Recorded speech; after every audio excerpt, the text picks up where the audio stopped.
Assalamualaikum warahmatullahi wabarakatuh.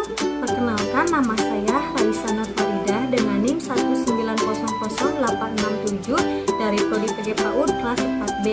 Di sini saya akan memenuhi salah satu tugas ujian akhir semester mata kuliah Strategi Pembelajaran Pendidikan Anak Usia Dini yang diampu oleh Bunda Risti Justisia SPD MPD. Nah, di sini saya akan bercerita kepada anak-anak melalui strategi pembelajaran bercerita. Yuk kita simak. Sebelum saya membacakan cerita kepada anak-anak, di sini saya akan membahas seputar tentang pembahasan strategi pembelajaran terlebih dahulu. Nah, secara umum, strategi mempunyai pengertian sebagai suatu garis besar haluan dalam bertindak untuk mencapai sasaran yang telah ditentukan. Dihubungkan dengan belajar mengajar, strategi ini bisa diartikan sebagai pola umum kegiatan guru dan murid dalam perwujudan kegiatan belajar mengajar untuk mencapai tujuan yang telah digariskan atau diharapkan. Nah, selanjutnya ada tujuan dan manfaat pada strategi pembelajaran anak usia dini. Nah, tujuannya yaitu mengoptimalkan pembelajaran pada aspek efektif. Nah, pada pengoptimalan aspek efektif ini akan membentuk siswa yang cerdas sekaligus memiliki sikap positif dengan cara motorik terampil, mengaktifkan siswa dalam proses pembelajaran. Dalam proses pembelajaran, terkadang siswa bersifat pasif sehingga hanya memperoleh kemampuan intelektual atau kognitifnya saja. Selanjutnya ada manfaat strategi pembelajaran, yaitu manfaat bagi siswanya. Siswa terbiasa belajar dengan perencanaan yang disesuaikan dengan kemampuan diri sendiri. Siswa dapat memacu prestasi belajar berdasarkan kecepatan belajar sendiri secara optimal. Terjadi persaingan yang sehat dalam mencapai hasil belajar yang efektif dan efisien. Adapun manfaat strategi pembelajaran bagi guru. Guru dapat mengelola proses pembelajaran untuk mencapai hasil efektif dan efisien. Guru dapat mengontrol kemampuan siswa secara teratur. Guru dapat mengetahui bobot soal yang dipelajari siswa pada saat proses belajar mengajar dimulai, dan guru dapat membuat peta kemampuan siswa sehingga dapat dipakai sebagai bahan analisis. Selanjutnya saya akan menjelaskan tentang 4 strategi pembelajaran pada anak usia dini. Yang pertama ada strategi pembelajaran yang berpusat pada anak. Nah, pada pembelajaran yang berpusat pada anak ini terdiri dari 3 tahap, yaitu yang pertama tahap merencanakan atau planning time. Pada tahap ini, guru memberikan kesempatan kepada anak-anak untuk merencanakan kegiatan yang akan dilakukannya, seperti guru memberikan atau menyediakan alat-alat bermain seperti balok, kayu, model-model buku cerita, alat transportasi, dan lain-lain. Nah, yang kedua ada tahap bekerja atau work time. Nah, setelah memilih kegiatan yang akan dilakukannya, anak kemudian dikelompokkan berdasarkan kegiatan yang dipilih. Pada tahap ini mulai bekerja, bermain, atau memecahkan masalah sesuai dengan apa yang telah direncanakan sebelumnya. Yang ketiga ada review atau recall. Setelah anak-anak selesai melakukan aktivitasnya, mereka kemudian diberi kesempatan untuk mengungkapkan pengalamannya secara langsung. Pada tahap ini, guru berusaha agar anak-anak mengungkapkan perasaannya dengan tepat. Dan yang kedua ada strategi pembelajaran melalui bermain. Bermain merupakan kebutuhan anak. Bermain merupakan aktivitas yang menyatu dengan dunia anak, yang di dalamnya terkandung bermacam-macam fungsi seperti pengembangan kemampuan fisik motorik, kognitif, afektif, sosial, dan sebagainya. Pada strategi pembelajaran melalui bermain ini terdiri dari 3 langkah, yaitu tahap pra-bermain, tahap bermain, dan tahap penutup. Nah, yang ketiga ada strategi pembelajaran melalui bercerita. Nah, manfaat cerita bagi anak usia dini itu yaitu bagi anak usia dini mendengarkan cerita adalah hal yang paling menarik dan dekat dengan lingkungannya, merupakan kegiatan yang mengasyikkan. Guru juga dapat memanfaatkan kegiatan bercerita untuk menanamkan nilai-nilai positif pada anak. Kegiatan bercerita juga memberikan sejumlah pengetahuan sosial, nilai-nilai moral dan keagamaan. Dengan mendengarkan cerita, anak dimungkinkan untuk mengembangkan kemampuan kognitif, afektif, dan psikomotoriknya. Dan yang keempat adalah strategi pembelajaran melalui bernyanyi. Pada strategi pembelajaran melalui bernyanyi ini memiliki manfaat untuk praktik pendidikan anak dan pengembangan pribadinya secara luas. Oleh karena itu, bernyanyi bersifat menyenangkan. Bernyanyi merupakan media untuk mengekspresikan perasaan. Bernyanyi dapat membantu membangun rasa percaya diri anak. Bernyanyi dapat membantu daya ingat anak dan masih banyak yang lainnya. Selanjutnya saya akan mempraktikkan bercerita kepada anak-anak. Assalamualaikum warahmatullahi wabarakatuh. Apa kabarnya hari ini? Alhamdulillah, luar biasa, Allahu Akbar. Nah, kali ini Ibu akan membacakan cerita. Apakah kalian ingin mengetahuinya? Siapa yang penasaran sama cerita yang akan Ibu sampaikan? Tapi sebelum Ibu menceritakan ceritanya, kita alangkah baiknya berdoa terlebih dahulu. Oke, mari kita berdoa. Bismillahirrohmanirrohim. Robbi jidni ilman warjukni fahman. Amin. Nah, pinter. Siapa yang masih penasaran lagi sama cerita Ibu? Apakah masih penasaran kalian? Oke, sekarang Ibu akan tunjukkan cerita apa yang akan Ibu ceritakan. Tara! Ini adalah cerita tentang si landak berduri. Nah, sebelumnya apakah kalian tahu landak itu hewannya seperti apa ya? Seperti apa? Tidak terdengar? Iya, benar. Landak itu memiliki bulu atau tubuh yang berduri.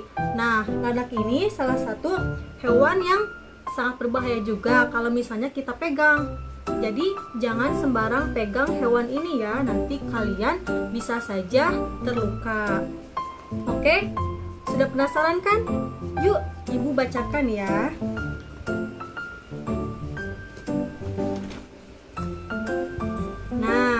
Di sini ada ceritanya. Di suatu perkampungan hewan, hiduplah seekor landak yang masih kecil. Si landak merupakan sosok yang periang dan bahagia. Di balik sosok yang periang, dia kesepian karena tidak mempunyai teman. Nah, di sini ekspresi landak yang sedang bahagia. Dia mengatakan, la la la la la.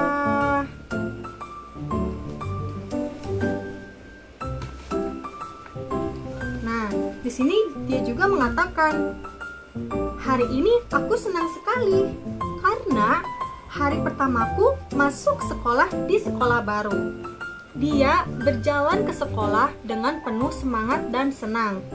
Tetapi ketika sampai di sekolah, teman-temannya berkata, jangan dekat-dekat dengan dia. Nanti kita bisa terluka loh. Landak langsung bersedih. Dan landak mengatakan, aku sedih, aku tidak punya teman di sekolah baruku karena aku mempunyai duri. Jadi semua teman-temanku menjauhiku. Landak sangat bersedih.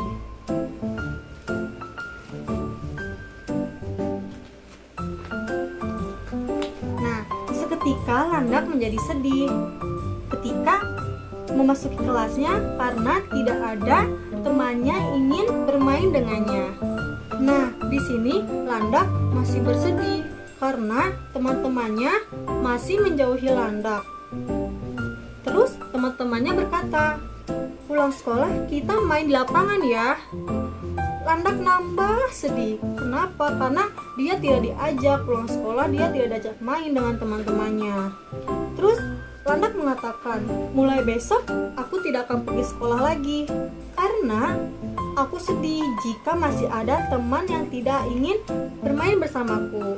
Di sini landak sudah mulai pasrah dan dia tidak mau pergi sekolah lagi karena dia tidak mempunyai teman baru di sekolahnya.